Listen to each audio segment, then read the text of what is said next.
Hey everybody, and welcome back to a brand new series of the good, the bad, and the ugly, where we look at some of the biggest franchises in gaming and why they're some of the best loved games out there, and then also why they started to fall away and where they some of them really screwed up. First one we're going to look at is my all-time favorite franchise, Assassin's Creed. Let's check it out.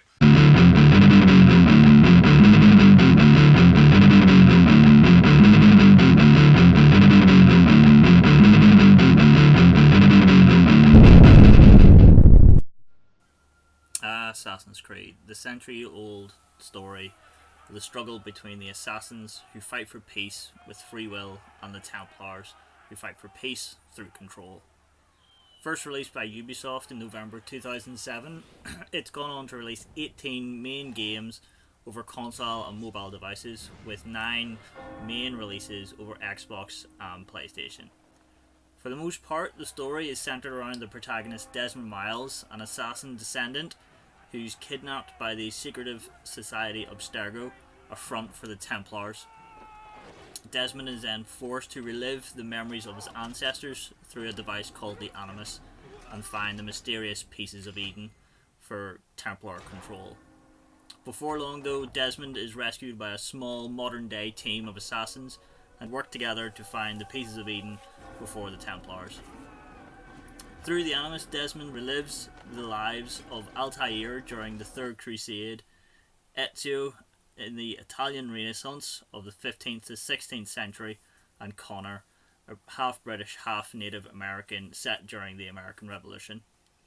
But it's during this he also learns about an ancient civilization and an apocalyptic event by the aid of Minerva, Jupiter, and Juno, the ancient rulers who once ruled the world and left clues for one worthy to find them. On learning of the apocalyptic event, Desmond also learns that only he and his memories are the key to stopping it and saving the world, and thus Desmond unfortunately sacrifices himself to save the world, but at the same time Abstergo are able to steal his body away and upload his memories to the cyberspace, allowing them to continue accessing his memories and ancestors by other duped individuals with Abstergo to try and gain control over the pieces of Eden and the world, and once and for all putting an end to the Assassin's Order.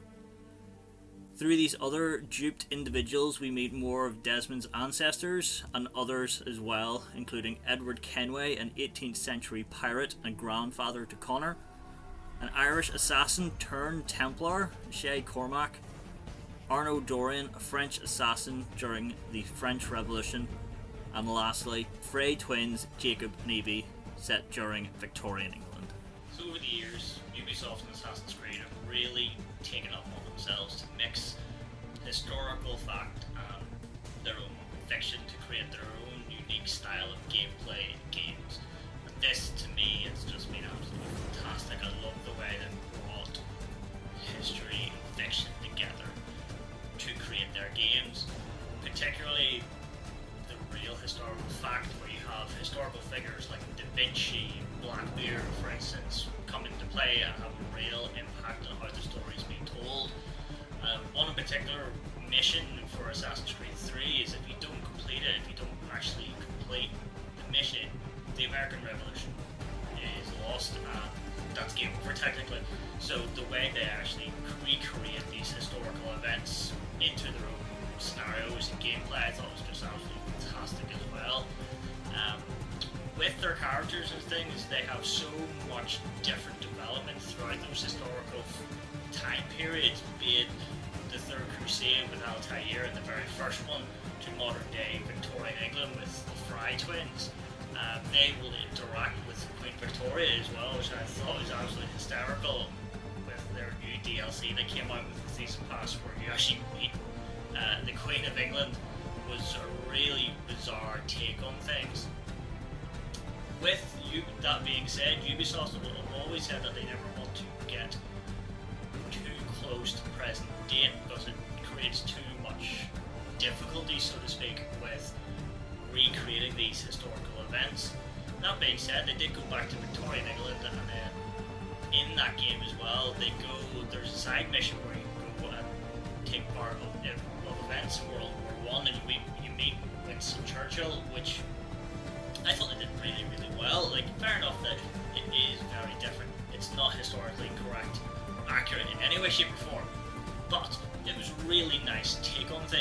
best way how they can come towards present day, if you know what I mean.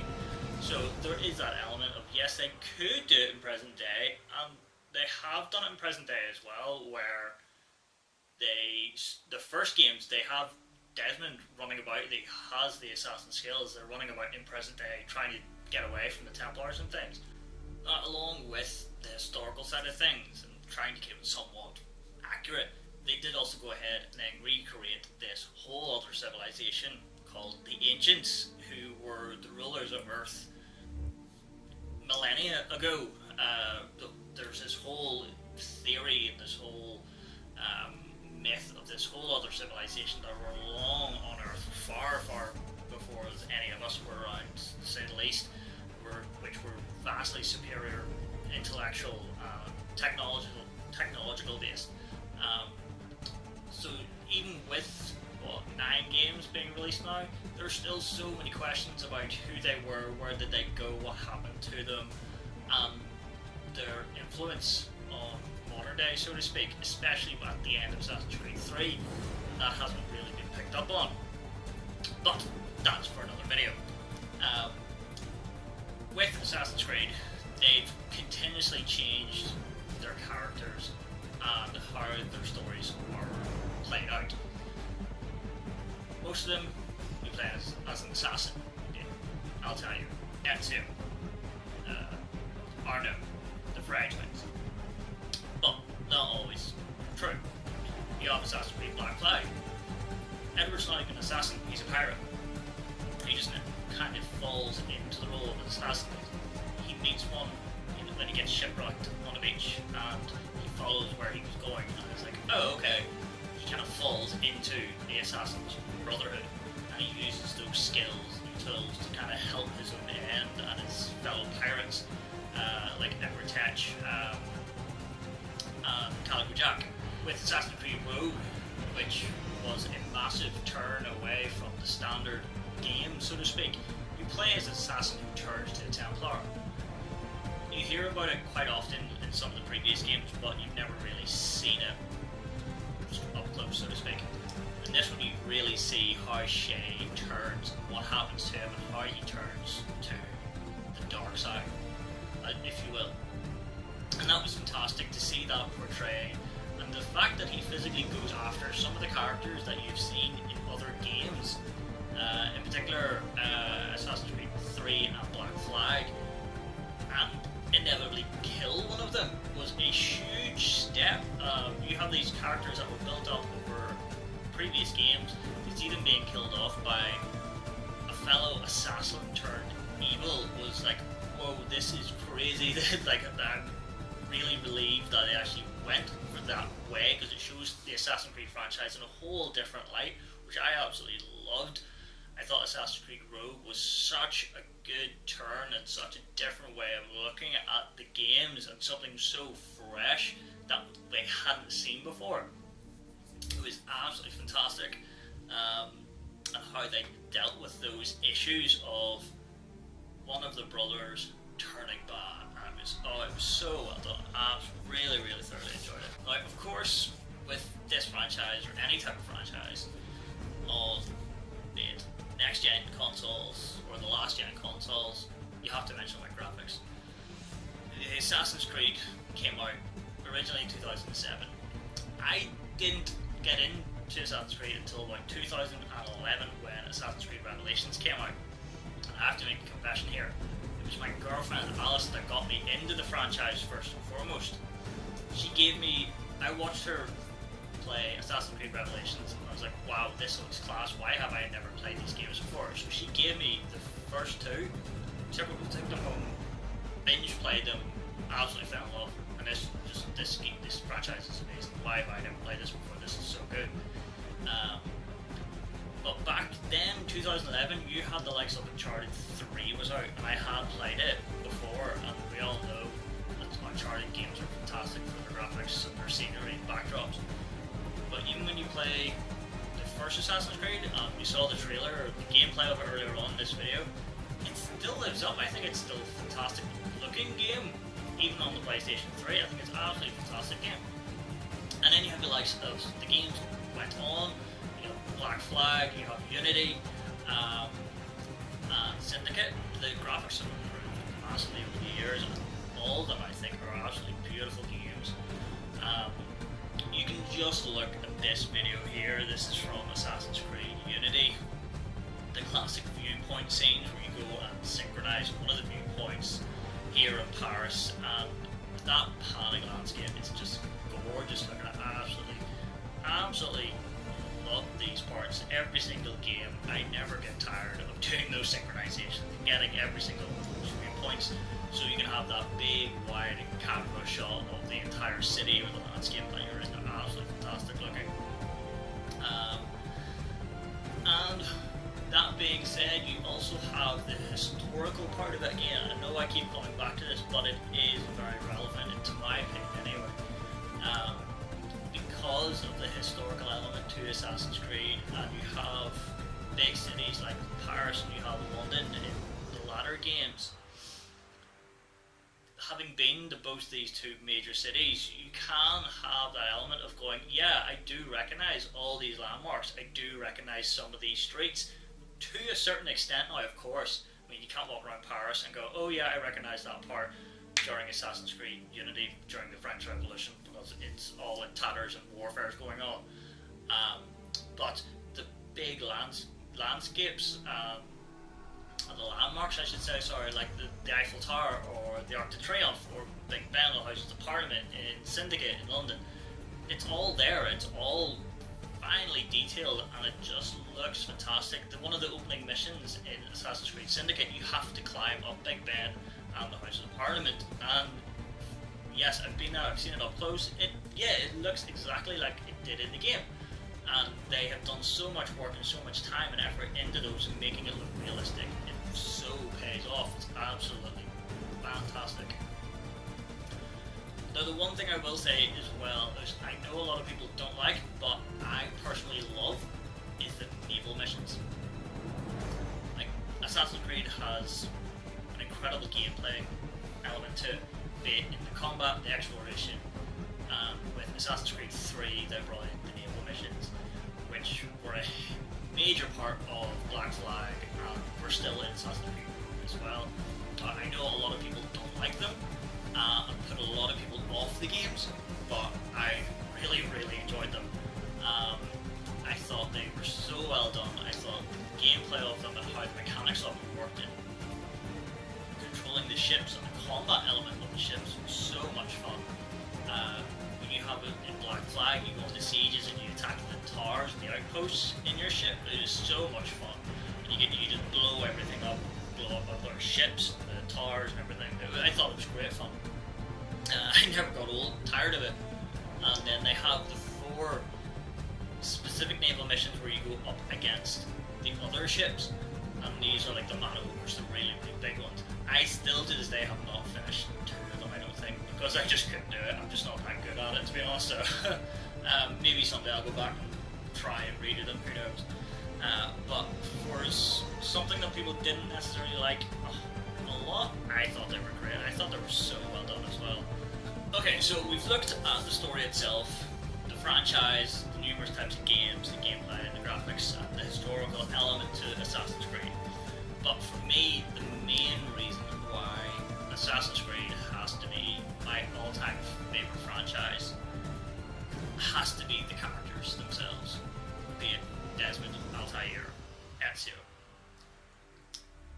With each of the games, to this day, there's always been a really good storyline based around those characters, and you get so involved with those characters right from the very beginning, and their motives and what they're doing or what they're trying to do, be it redemption, revenge, justice, or trying to save the people. Some of those storylines have been absolutely fantastic over the years. If I have to choose, of course for this series, the good, the bad, and the ugly, I'm gonna pick a favourite, of course. For me, that has to be Assassin's Creed Revelations. It was such a pivotal moment in the franchise, ridiculous. It was such a huge leap as well with Ezio's character. You saw him at the beginning of Assassin's Creed 2, his family getting accused wrongly and put to death, and his first couple of games are about revenge for his family and bringing his name back to what it used to be. And then with Assassin's Creed Revelations, it goes more into the depth of the assassins, the Brotherhood, who they are, what they're fighting for, and the ancients. But the big thing with Assassin's Creed Revelations is that it went back further and looked at Altair's story of what happened after the very, very first game. And you saw Altair with the apple. He's an old man now. What happened to him and how the apple had changed him and what knowledge it had given him that the Templars were always trying to chase after. We're getting to the end of his story and what happens to Ezio as well. He's now an old man himself and trying to coming to the end of his storyline. And the ending of Assassin's Creed Revelation was a heck of an ending as well. Most people, if you ask people out there, they'll say, which is your favourite Assassin's Creed character? They'll say Ezio. That's why Ezio got the remastered edition on the PS4. You can now get the Ezio collection for the PlayStation 4. Did it need it? I don't think so, but that's another thing.